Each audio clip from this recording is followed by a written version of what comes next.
There's no rules on I Catch Killers. You guys are in charge. I'm Oh. going to hand it over here. Oh, okay. Stop it. And- This should be a completely different podcast if I was in charge. That's a nice name for your next podcast, though, Gary. Nice man, good man, bald man. If you could reform one law, what would it be? Listening Devices Act, I'd throw that out. That's what I've Yeah, got. there we go. No, that's gone. of course. Welcome to the I Catch Killers Christmas special. I'm not going to say much about what happened during this. You're just going to have to listen. But the guests that we had on was my good mate Rob Carlton and Elouise Eftos, a stand-up comedian, and Rob's the actor mate that I've had on before. Have a listen. It was a lot of fun. We just talked and mucked around and had a bit of fun for Christmas. I hope you enjoy the episode.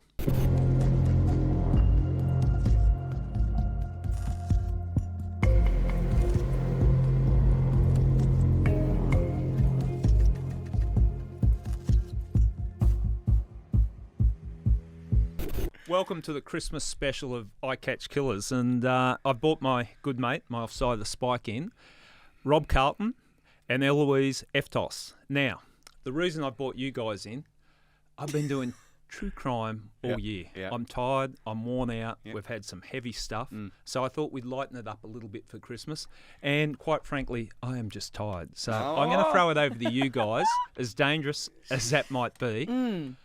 The podcast is called I Catch Killers, just so we know the brand name. That's all right. around there. Yep, that's all right. good. This I'm doing a finger gun. I like that. I'm a bit. I feel a bit Bond-esque. You know what I That's mean? it. You've got into the vibe. There's no rules on I Catch Killers. You guys are in charge. I'm going to hand it over here. Oh, okay. Stop it. And- This should be a completely different podcast if I was in charge. Yeah. Well, let's hope it's not too good. All right. I will say that everyone would be a dog, actually, if it was my podcast. Everyone would be a canine. Look at Spike. Dog What- squad, you know? What sort of, on that, quickly, Yeah. what sort of dog would Gary be? If Oh, he was going yeah. to be a dog, let's play that game. Like, I love this game. I think this is really keeping it light, and people are already laughing. Yeah. We're keeping this energy. What sort of dog? Silly. I feel like Pug. beautiful. No, pug's too snorty. I feel like you'd be like a what are those ones called? Probably like a nice what are those ones that look quite scary? Like they have blue, but they have beautiful eyes. Like a land shark, those ones? Yeah, or even like a bulldog, but like a sleek one, a thin sort of thin bulldog. Thin bulldog. Does that even make sense? I'll take that. Yeah. I feel like So, a bulldog's well, nice. Like it's a nice, you know. Okay, my takeaway was tough, Yes. emotionally intelligent, Wow. happy. That's all you ever hear, Gary. Yes, That's all you ever flirting, know. flirting. That's good.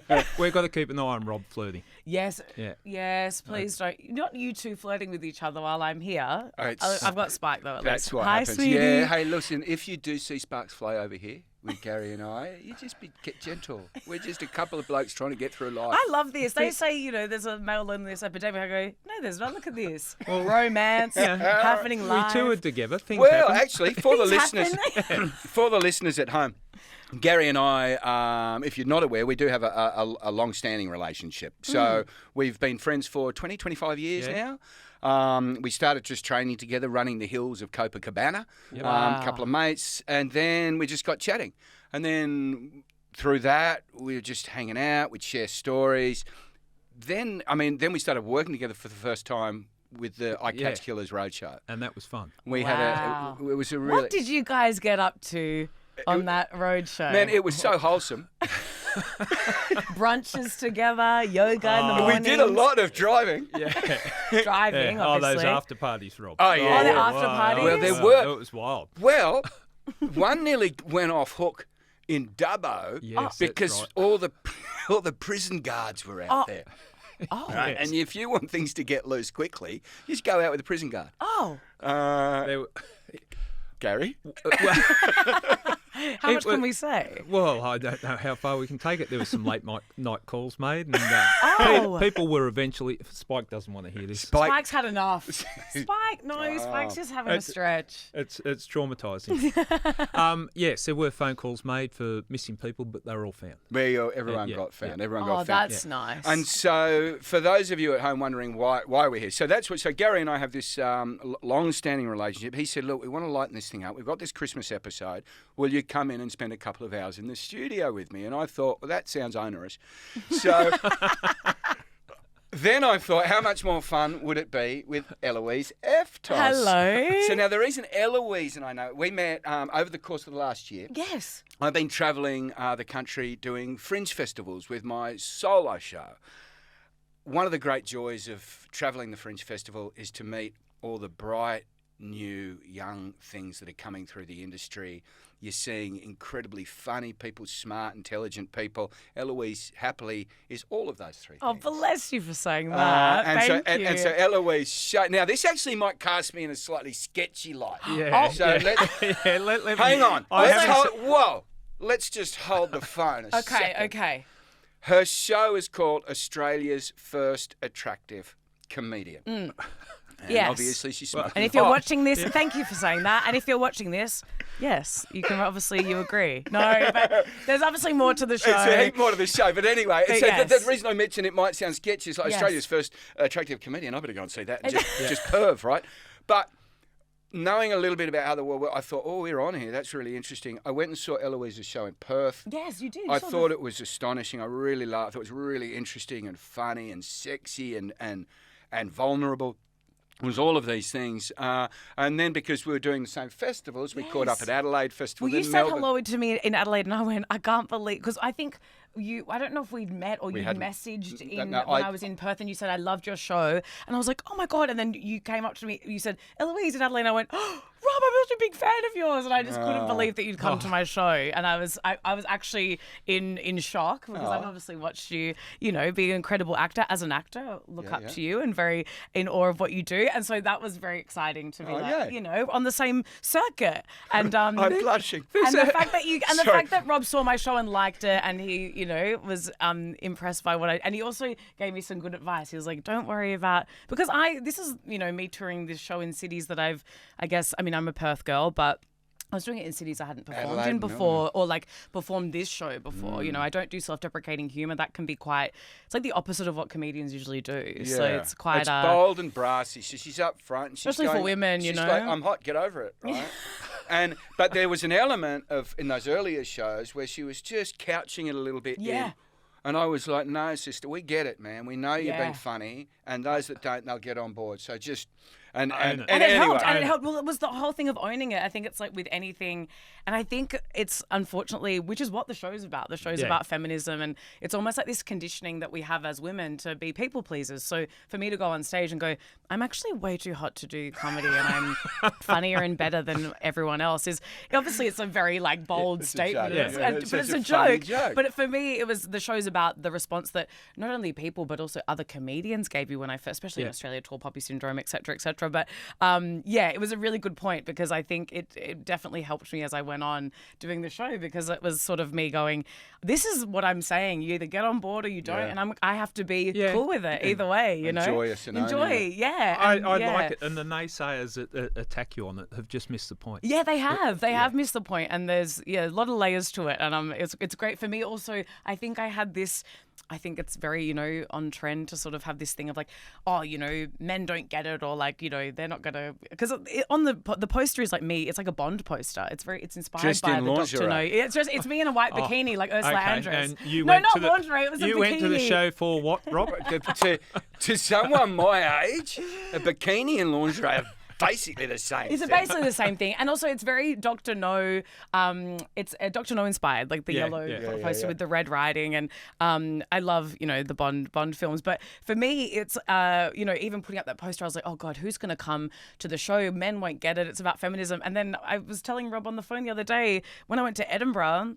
I was a little bit staunch. I had these nights where it looked like it was just men in the audience. Yeah. I was going, holy what have I done? getting What a have bit I? creepy. Well, a little bit worried that was the energy. Yeah. And then I said to Rob, I almost went in too staunch. And I was like, I opened the show doing Basic Instinct. I do a parody of Basic Instinct, and it's a very sexy, silly show, but it has a message. And I think I was a bit, what is this, a Ku Klux Klan meeting? And I was being really like, Whipping what do you up a guys bit. think this is? Like, this show's about feminism, so you better bring your wives, if you come again. And then that was the night they gave me a standing ovation. I had all these like amazing, there was, women and queer men further up in the seats, but all these middle-aged men coming up to me after saying, thank you. That was a really thought-provoking show. So I can't believe that I had this moment of like, I'm judging the audience. I'm doing what I don't want them to do to me. Well, you know what I mean? But challenge the people. Yeah. And get a reaction. Yeah, totally. Which is why she's here today. Yeah, sorry. Get a reaction. A long-winded way of plugging myself. Rob had been thinking of a way to reach out to you for how long, and then I Stop it. So pretty much everyone that calls me in the last 6 months is like, man, can I get Eloise in on this? I say, Rob, do you want to go training? I'll ring Eloise, see if she's available. Stop it. Anyway. No, but we've become good friends through this. So this is how it came about, was that Gary said to me, we've got the Christmas special, we've got a lot of questions from the listeners, and we've got all these great questions from your listeners, and there's a whole stack I really want to get into. Okay. So that's going to be the spine of the show.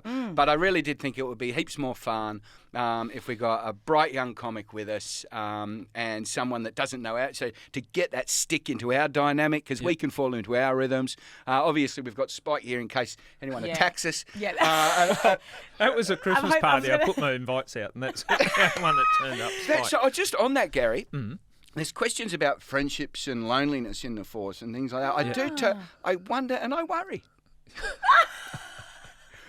Is that a companion animal? Spike. Yeah. Spike, get up here. I'd hope so. Come here. Up here. Very obedient. Come on, Spikey. Round this way. I do. For the listeners, Spike just came straight to me. Yeah. Now, Spike and Rob have a special relationship to explain too. a couple of things with Spike. Yes, he is a good friend, and he's a good style of a dog. We get on well. He's got a personality. He's a little bit emotionally withdrawn sometimes. But that's okay for you, isn't it? Because you have your dark clouds. We just sit there. He used to be a drug squad dog. Oh, really? Very good at it. Dog squad.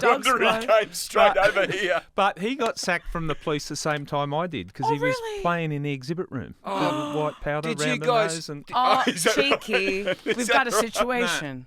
Eloise, the real reason I wanted to bring Spike along is when I did travel with Rob, I thought it's funny how all dogs like Rob, but Rob doesn't like dogs because whenever we're sitting at the airport, the dogs that walk around on the lead, and they love Rob. And they always come up to why. Rob, and every time he sees a dog, he got very concerned. Yes, you don't like the... I just want you to feel comfortable around dogs, Rob, because we should be working on that. For the listener that's concerned about me and Gary, for your concern too, let me just say it this way. Yeah, there was a time where dogs at airports made me a little anxious. Now, as a result of various laws passing, medicinal marijuana being one of them, I find airports a lot more relaxing than I used to. Let's press on, shall we? Okay, we'll move on past there. But let's get stuck into it. Happy Christmas, listeners. If you knew how your career would end, Samo wants to know, would you do it all over again? Sorry, Eloise, this is a tough one. Yes. Gary left the force because he was arrested and convicted as a criminal. I'm not going to go into the details as to why, right? Because it's so piddling and low grade that it ruins the story. But that's the inference in this question is, mate, you got dragged out of the joint in a cloud of shame. Would you do it all over again? Yes, I would. I wouldn't do anything different. When I look back, the only thing I would do different, because the investigation was the William Tyrrell investigation. That's it. Everyone knows that. And accused of recording conversations on my telephone. What a heinous crime. Oh, like this is me going, grow up. Yeah. Can everyone grow up? In a place that there was listening devices. But anyway, you can see I've let that go. Yes, you have. And you seem really calm about that. Just let it go. It was 6 years 2 days, 47 hours. Yeah. But no, I would do all things the same. I look back at my police career and I'm proud of my police career. I did everything that I wanted to do and a whole lot more. I look back at what I achieved, what I tried to achieve and how I approached it. I wouldn't change a thing. The only thing I would change, because I had a lot of open homicide investigations at the time that my career was ripped away from me, I would have gone harder. Like if I knew I had limited time, I would have gone harder. Now, how I go harder, I don't know, but I would have gone harder if I knew they were going to rip me away from what I loved. And I did love it, but wise people, wiser than me, including this gentleman, I'm not pointing at Spike, I'm pointing at Rob, said don't let it break you. And it's about how you overcome that. And my life now is great. Yeah. You know, where would I be if this is an afternoon? I'd likely be at the murder scene or in court. Wow. Here I am sitting with you two gems and got Spike. But no, I'm happy, and I think it's the way my career had to end. People close to me, people that knew me in the cops, said you and that, because often police, when they retire after lengthy careers, they march out with a pipe band and all that sort of shit. You were never going to retire that way. It was always going to be an explosion, and it felt right for me. And I think I'm a better person for it. I got one question just to dig in on that. And it's just because Eloise and I met for lunch before this, and we were talking about moments of empowerment in the moment, right? And certain things that our younger selves used to do to feel empowered. Yeah. But then reflecting on that and going, oh gosh, in the moment, I'm pleased I did it. So somebody did something to me the other day, and they were out of line. Yeah. And they made me angry. Yep. But I called them on it in the moment. Now, reflecting on that, I thought I was right to call them on it in the moment. Yeah. But why did they get under my skin? And that's the bit that I needed to get better at. So the question I'm asking you, Gary, yes, you do it all again. Yes, you do it the same way. Are there elements of your management of your superiors, the people that you had to, are there different tactics you would use now as an older, wiser man? Because I know you were pretty bullish in the cops. Yeah. So I was right to say you were a bulldog. You nailed it. Again, every now and again, send us positive affirmation. I just want to double check that I was... And obviously, the tricky thing in the room is I still haven't named the dog you are, Eloise. Gosh, that's dangerous territory for a man these days. But anyway, we'll get there. We'll get there. But over here, so that's a serious question, Gary. Yeah. You are, as a detective, working inside a structure. There are people that you report to, and sometimes those people didn't earn or have your respect. Yep. Would you behave differently in those circumstances to get more of what you wanted? Yeah. I could have taken a different path. I could have manipulated people. I could have, sucked up to people I didn't respect, but then I wouldn't respect myself. So in answer to it, one lesson I've learned, and I do get invited to talk about leadership and different things, like the pressure of leadership, running the big jobs. I warn people, don't underestimate a junior person that's trying to undermine you, that might be a lazy person that you have no respect for whatsoever, because they are as driven to bring you down as you are driven to actually do your work. And that's so there's an old saying, what is it, one rotten apple spoils the crate. And that can be in a team environment. In regards to policing, I prefer to take the consequences than to give people respect that don't earn respect. It's too important in the cops. I can do that in like friendship circles or whatever, and you let bygones be bygones. But 25 years in homicide, no, you don't make mistakes. And if you're making mistakes out of laziness or because you're greed and blind ambition, I'm going to call you on it. Mm-hmm. But yes, my life could have been a lot easier, and totally. And I'd probably be more liked. Well, I was going to say that's also part of it is being liked and pissing people off because you do have an opinion, or you also want to stand your ground and not back down when things are wrong or didn't go the way that they should have gone. 100%. And I saw something. It was just a clip on social media. Matthew McConaughey talking about being a nice man or a good man, and what's the difference. Yeah. Anyone can be a nice man. I could have been a nice man in the cops, and people could have liked me. I can be friendly, and people like me. But a good man makes a hard choices sometimes, And that separates a good man from a nice man. I prefer to be in the brackets of a good man than a nice man. Yeah. So, Or a bald man. Or a bald man.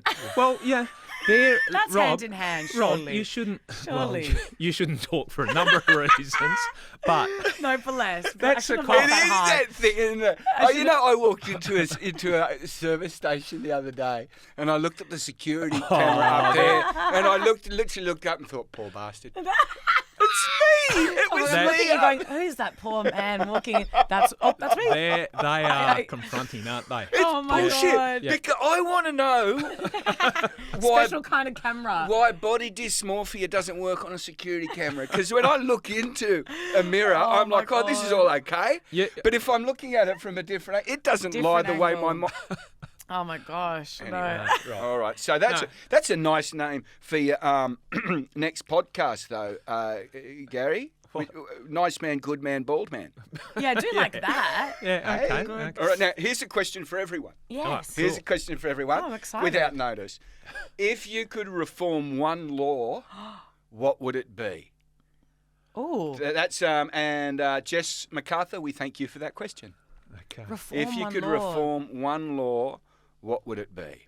Listening Devices Act, I'd throw that out. That's what I've Yeah, got. there we go. No, that's gone. of course. Yeah. Of One course. law, and this is serious, but I've covered a lot this year on child sexual abuse. Yes. And every time I sit down and speak to someone that's been a victim of child sexual abuse or someone that's been impacted on it by A survivor? a survivor, yeah, and they like to have that reference as survivor.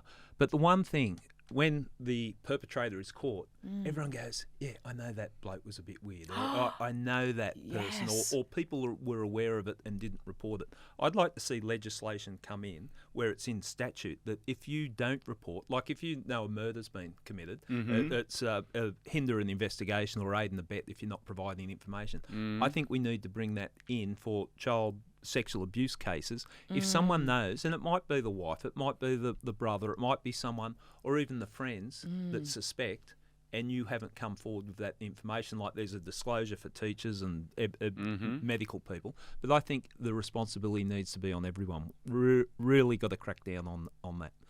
Yeah, I mean, Stamp it out. yeah, it's an interesting one. Like off the bat, it sounds sensible. Immediately, there's difficulties with regards to prosecuting about what they know. Yes. Oh, yep. true. And so then you're jumping straight into a thought crime area. Yep. So there's real red flags there. True, Just true. just on that. I get that because you can't have thought laws. Yeah. But I think we need to make people accountable. If you're aware of it and you've turned a blind eye to it, and there's been cases of people sitting here, and it's clear as day, people close to the perpetrator were aware that this was carried knew, on. yeah. They escape prosecution. Yeah, their life's turned upside down because the person's convicted, but the impact it has on the people that have been sexually abused as children, it just plays out for the amount of people in jail, the percentages in jail that have been sexually abused, or their life goes off track with mental health issues, drug dependency, that type of thing, alcohol dependency.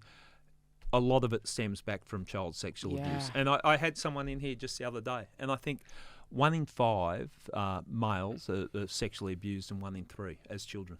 Wow, that's Which it's is pretty it's a heavy pretty stats. high Oh, rate. look, Yeah. it's so to my eye, it's the only crime that actively produces more crime.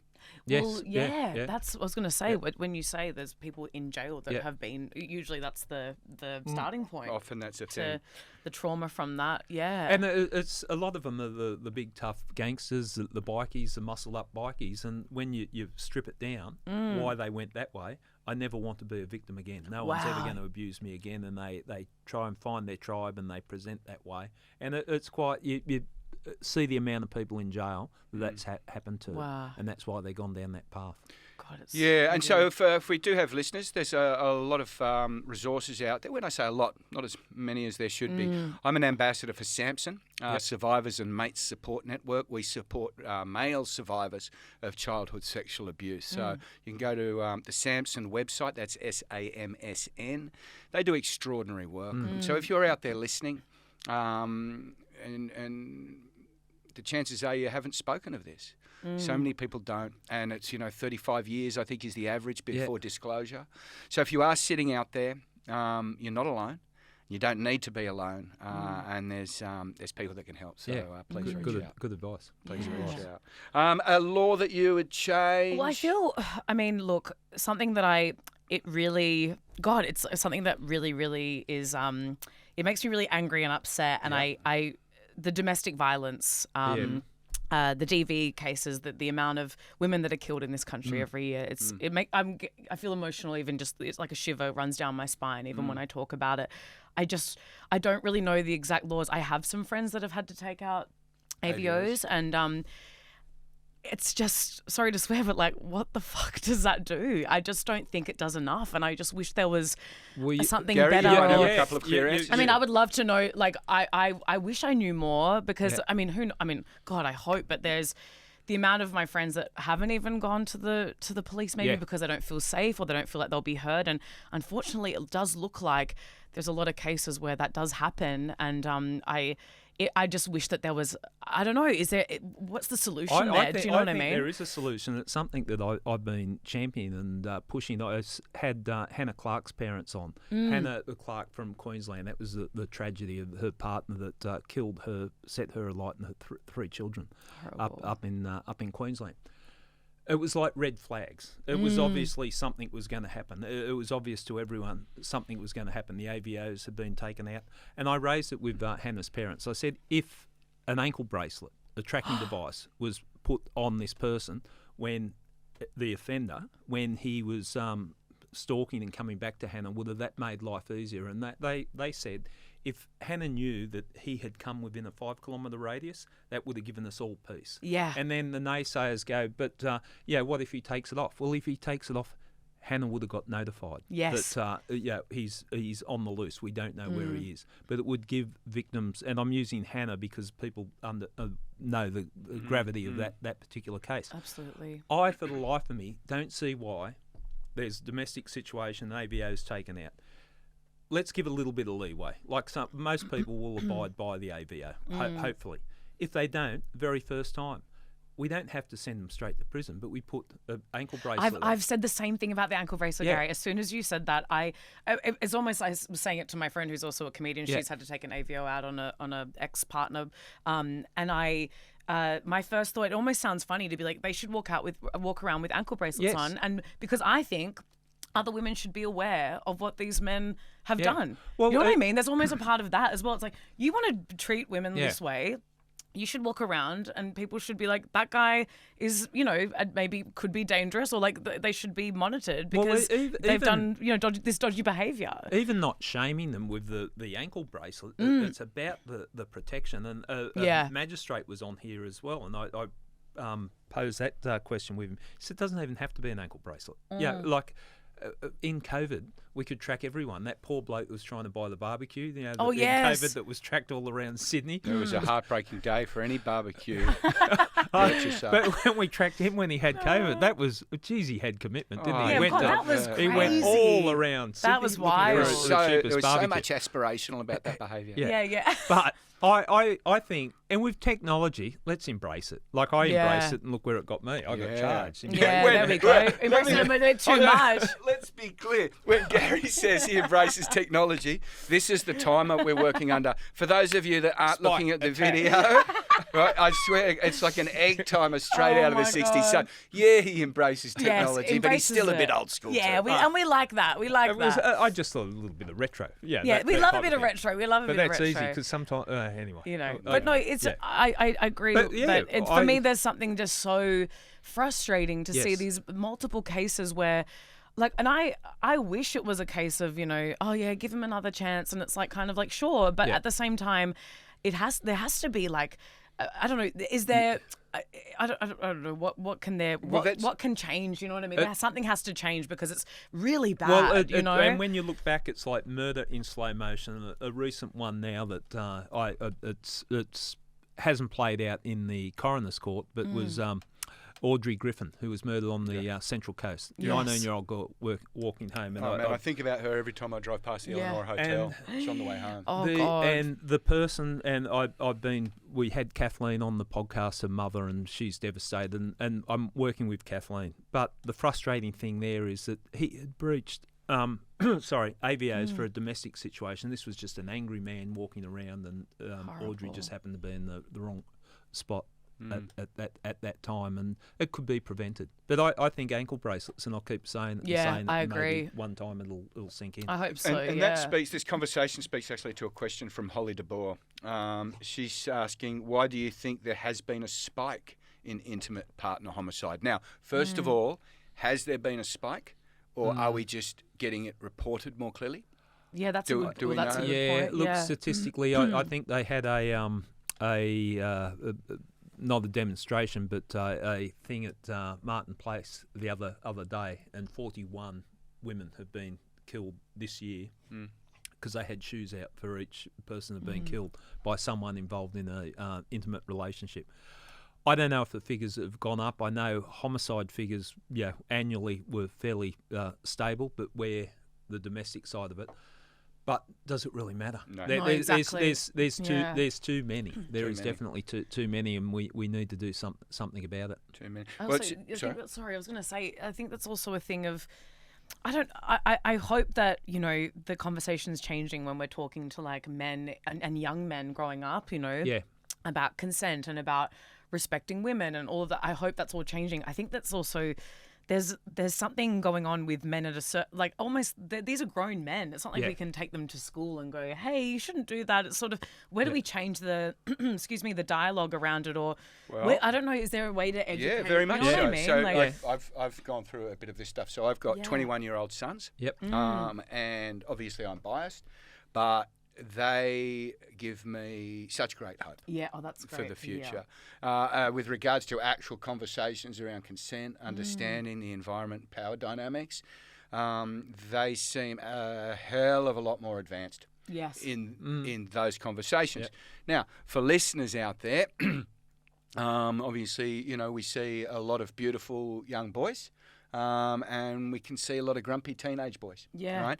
Now, this speaks to what Anna Rubinstein from the Rites of Passage Institute, and he's set up there at Mullumbimby. And he runs these extraordinary courses called the Making of Men courses. Now, Anna Rubinstein is a very well-credentialed psychologist, an amazing man. And I did his course with my sons at the age of 14, the Making of Men course. We went up to Mullumbimby. It was 4 nights, 5 days on the hill at Anna's property up there. And it's their boys and their significant men in their lives. So it's not everyone's got a dad. What that camp did for me and my sons was quite extraordinary. Wow. Now, just to give you an insight, now obviously what goes on the hill stays on the hill. But it's not about abseiling and camping and going, chop up the wood, son. It's literally, you're talking about, it's teepees, fire, talking sticks and tears. Love that. That first question you get asked, the boys are sitting around the teepee, or the men are sitting around, the fire's in the middle, and the facilitator says, men, I'd like you to talk to us now about what your relationship was like with your with your dad. When you were the boy's age now. The first person to get that stick then talks about their relationship with their dad. Well, you can imagine, there's 20 men in that TP. Yeah. Very different sorts of relationships. And they start speaking. Well, pretty soon, unbidden, the tears come. There's a huge amount of emotion. What's really interesting then, the next part of that process, the facilitator says, boys, you have all just heard 20 different versions of a father-son relationship. Let's pretend now that if you grow up and you have a son and you are here, what would you like your son to say about the relationship he has with you? Now, what that question does is fascinating. A, it allows the boys to say, this is the stuff that's really important to me. That's the obvious stuff, and the dads can hear that. But the most important part of that question to my ears is this. It asks those 14-year-old boys to imagine themselves as a dad. And it puts themselves on a timeline of fatherhood.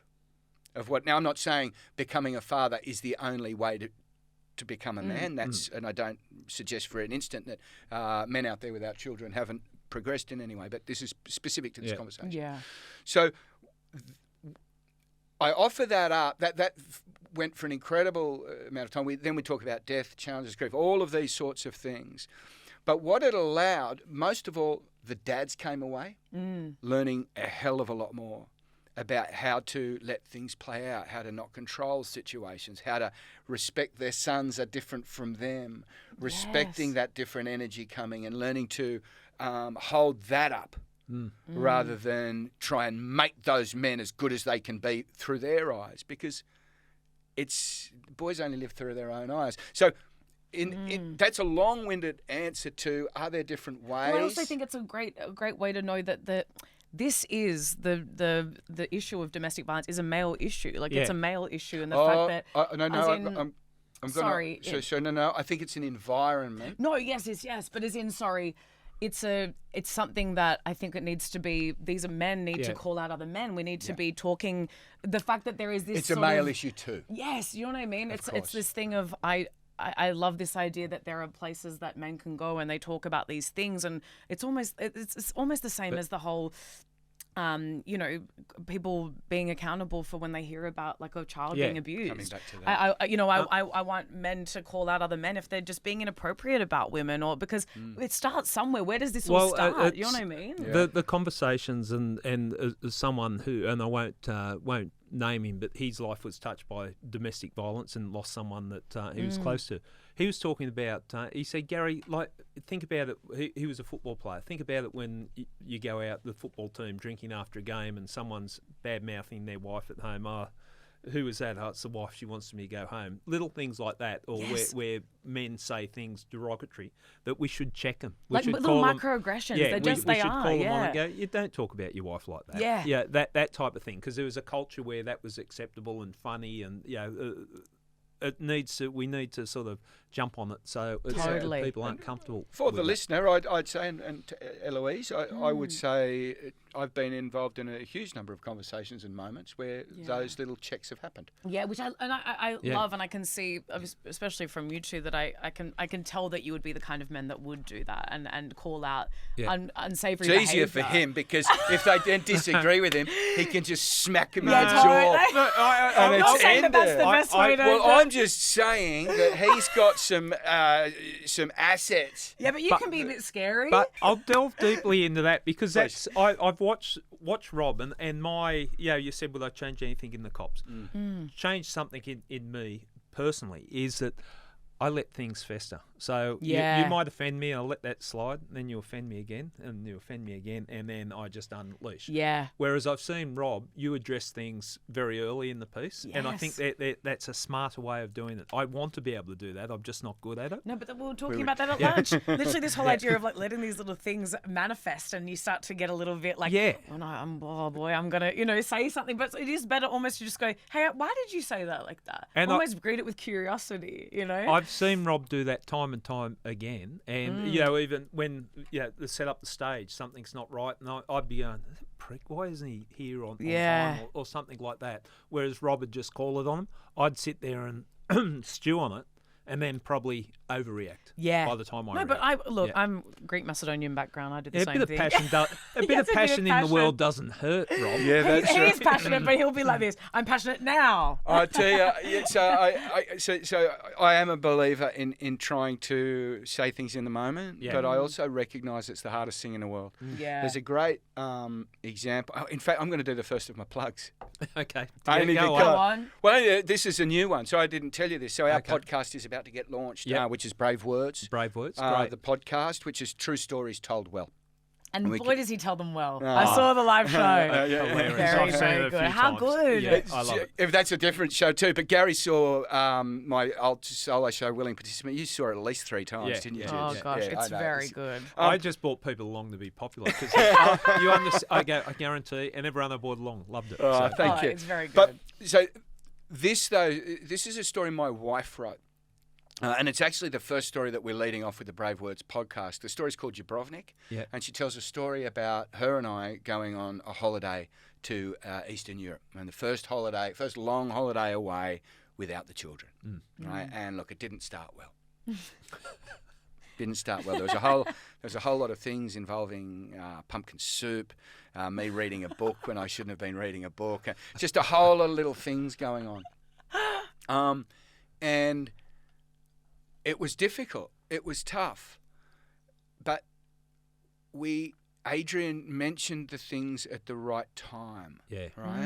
And then going right back in time to a moment in our relationship where things were very difficult. And this is just a couple of years after the boys. The boys were 2, right? So I think a lot of young families know this feeling where the children are 2, something's going on, and it's just like, and you can turn into islands. And then those little things cannot get said.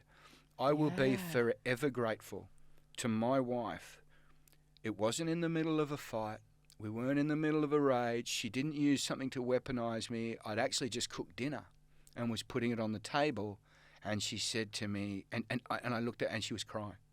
And I said, what's up? And she says, sometimes I don't think I'm kind enough to you. And I'm like, oh, baby, that's beautiful. Oh.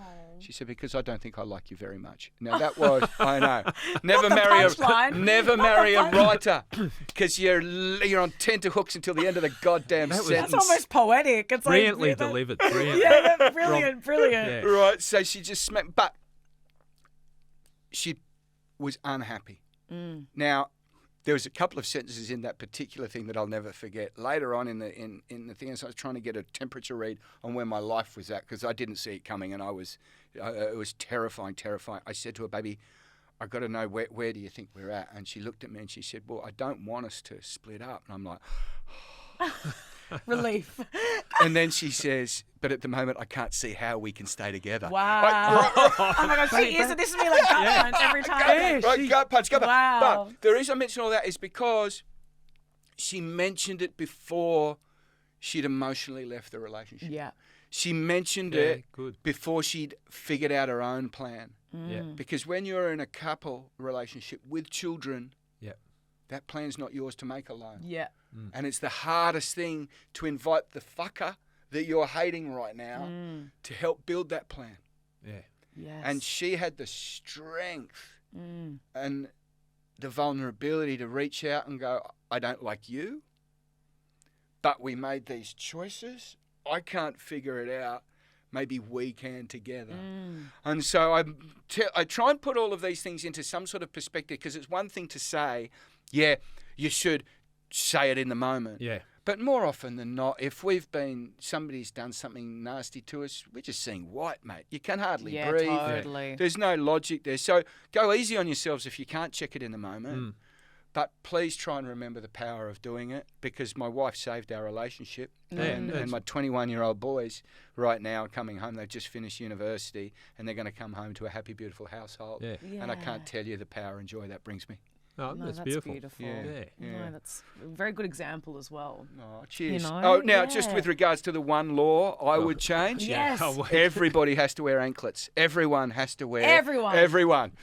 That way, we can just toggle them on and off as we want. It'll make all your plans heaps easier. And is there a fine? You get an electric shock if you've done Yeah, something there wrong. you go. Oh, there you go. Like That's a dog collar. Yeah, that's nice. That's nice. I think so. Love that. Yeah, you're speeding and your anklet goes off and you go, ah! Anyway. My God. All righty. Okay, here's another question, and this might be relevant to you as well, Eloise. Oh. Do you, Gary, ever get recognised on the streets? Oh. Ooh. Fame. Cue fame, David Bowie. Gary? Yeah, yes, I do. And it's a funny, I won't call it fame because that sounds a little bit stupid, but notoriety or people know who I am. Because of the world I've mixed in, getting recognised is not often a good thing because there's people that... Mate, you're telling me?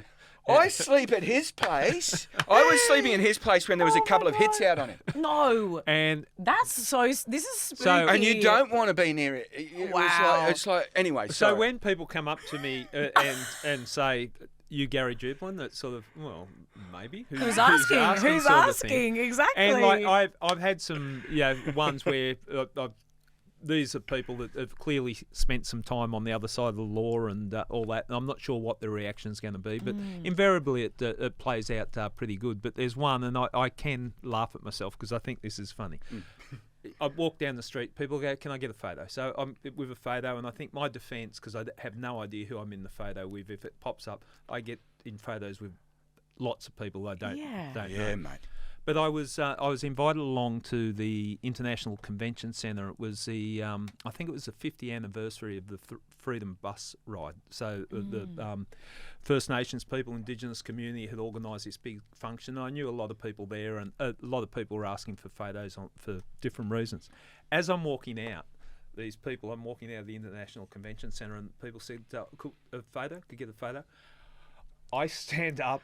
Oh, hello. And they look, and I'm blushing when I'm selling. Oh my god! And they looked at me and said, "No, could you get a photo of us?" No, that's classic. That's classic.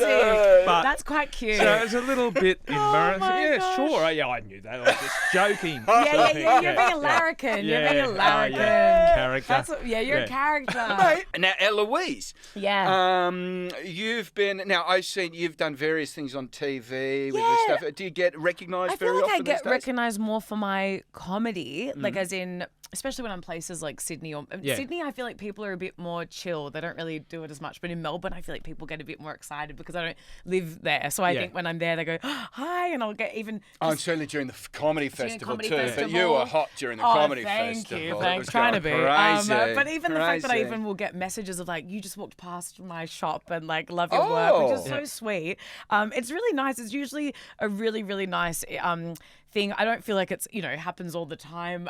I'm not that famous or anything, but the fact that people recognize me, it's still like a funny thing that even you can feel people almost look at you and you go, are they looking at me because they know me or they don't know me? And so every time I try and do the same thing, always kind, always, hi, like always smiling, just always on the procedure with not caution, but always just do the right thing, and just in case they do know you. It does make you behave better. It does. I must admit, I'm politer Yeah, because you have to don't know be. who's. Oh, mate, I've stopped throwing up in public these.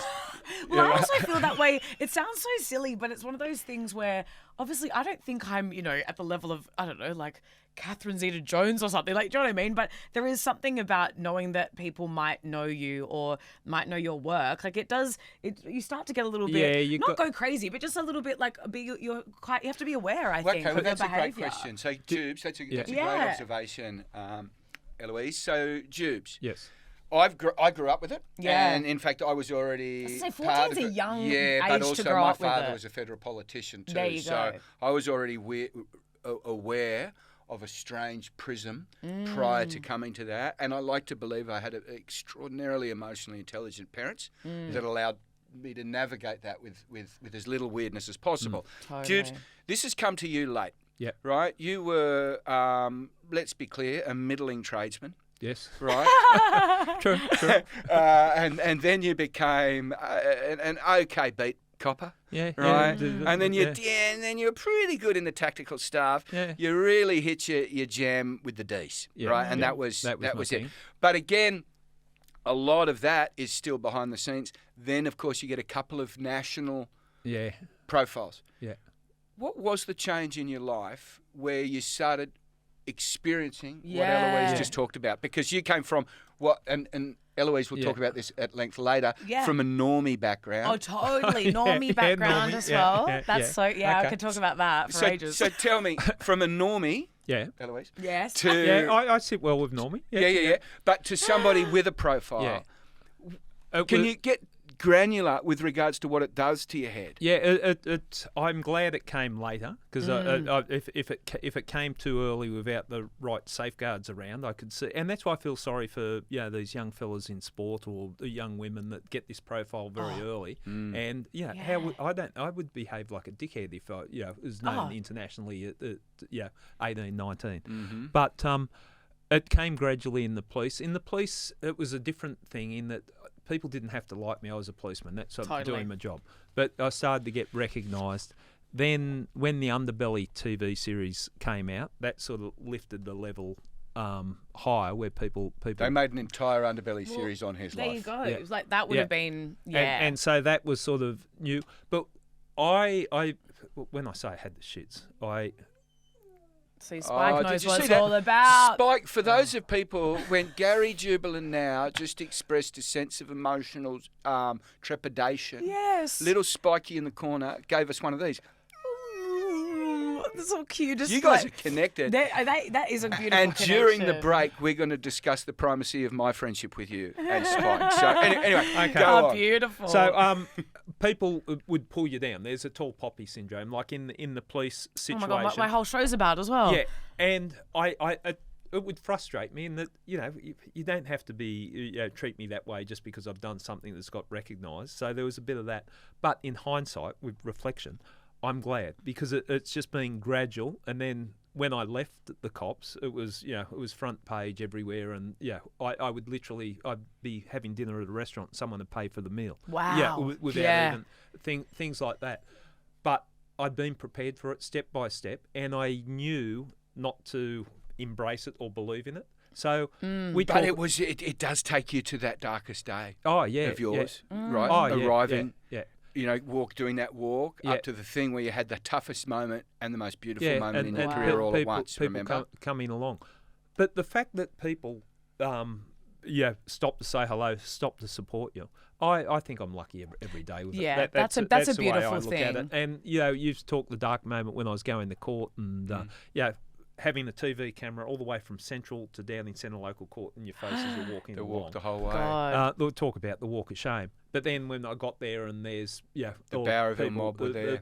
people, even some of the offenders were Wow, there supporting yeah. me. That was a good thing. So it does change your view on things, and I find I become a little bit more insular sometimes when I'm out and about. I think I just want to pull I was going to say, I relate to that a little bit Yeah. too. I'm quite a outgoing, like fun-loving, like Gregarious. I can be, gregarious. Thank you. Rob, but I you're also getting carried I go, thank you, Rob. No, but I also completely relate to that as well, because Yeah. I also think that it's so funny, the whole idea of being perceived, which is something Yeah. I'm trying to, delve into Yeah. in my next show that I'm currently writing, SOS. I've got to do that in April. But just this whole idea of how you're perceived, and even just being aware of that's a spooky thing. It's quite weird. But even me, I can feel that there's people that they have an idea of what you are. They have no idea who you are, but they do have an idea. So there is a part of you that almost wants to be like, well, if I just pull back, they can't make an assumption about me or whatever. Yeah. It's quite especially with the style of comedy that I do. I was like, people think that I'm this thing, and it can be quite, I almost want to be like, I'm not really like that almost, but what am I going to do? I can't change their minds, in a 2-minute conversation. But that's that perception, and that's with the when I'm in the media world now, and I don't think I would have stepped in if I knew how vulnerable you were for social media and all that. When I told my kids I'm doing a podcast, and they've gone, oh, that can be brutal. If it doesn't go well, Dad, you'll get attacked.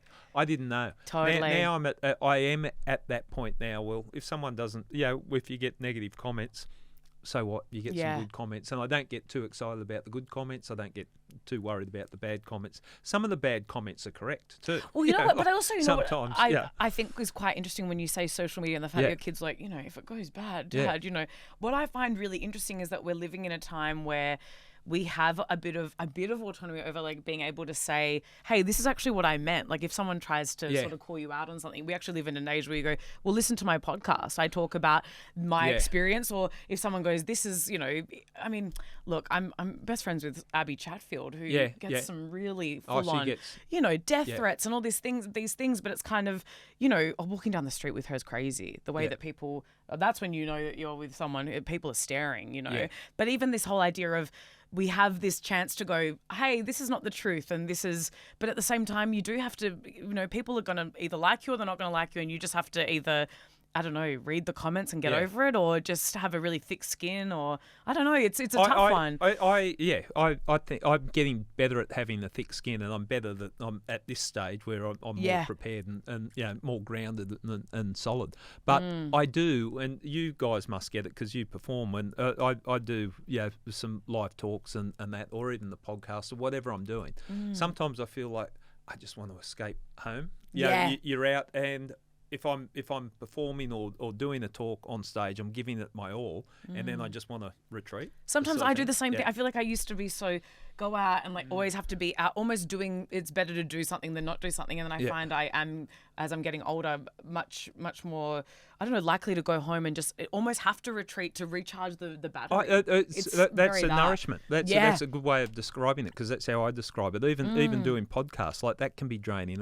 I'm doing one a week, so that's 2 hours you're talking, and sometimes you walk away, you feel extraordinarily hard work there, Gary, and I know the workers of Australia are looking at that. Looking at that 2 hours, thinking, God Almighty, you poor fella. Hey, why don't you sit down and have a cup of tea with that dog Spike of yours while I lift all of this dirt. There are swings and roundabouts to being fair cop. Very fair cop. So in terms of that public... Good hit. Are the cameras still rolling?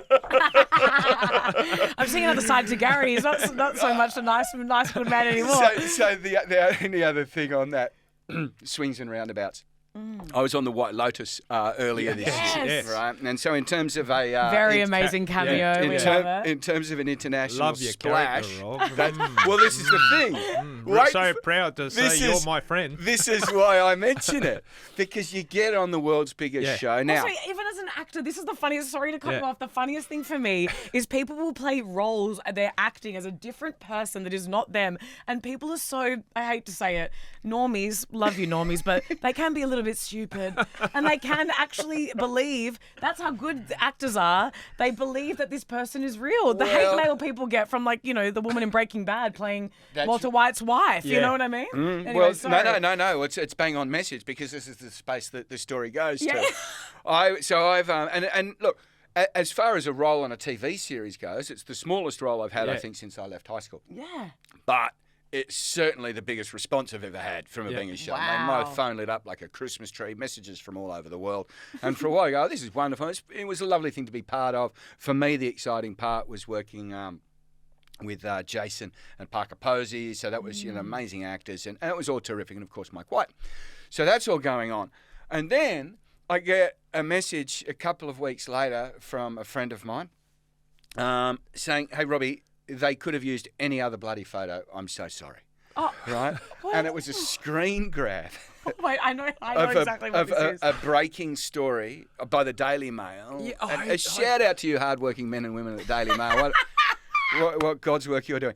And the article was simply about the devastating effects of sex tourists in Thailand, right? And it was like, this is a terrible industry. This is a terrible business. This is a terrible scourge. And Australians are at the heart of it. And then the picture for the article was of me and my beautiful Thai partner from the White Lotus. Now, they didn't credit the White Lotus. They didn't say this is an actor in a part. It's like Australian sex tourists. Remember this guy's face. Remember this guy's face. So we talked about the ups and downs of having a public profile. Now, everyone was like, man, you've got to sue them. You've got to sue them. Yeah. Just to finish this little bit up, I'm yet to meet anyone that looks relaxed that sued someone. So I want to stay relaxed. I'm not going to sue them. Totally. So I took a screenshot of it for the gentle listener at home, and I put it up on Facebook. And I said, friends, with every new job comes a new opportunity. I'm absolutely thrilled to announce my new role as the sex tourism ambassador for Thailand. And I'm glad to see that the Daily Mail and I stand side by side on this important issue. That is so perfect. That's a good one. That's oh my gosh, wow. All right. Well, no, you're in charge, so you call it. Oh, yeah, you bag. I did. So just a cursory glance at Gary's egg timer would suggest that we're ready for our mid-podcast break. Because for those of you that don't know, for those of us that work 2 hours a week, if we don't get a break halfway through, we go to water. Yeah, and we won't be able to, I guess, walk and drive on those roads you build and you dig. You got me, Rob. So good. Okay, Spike, search.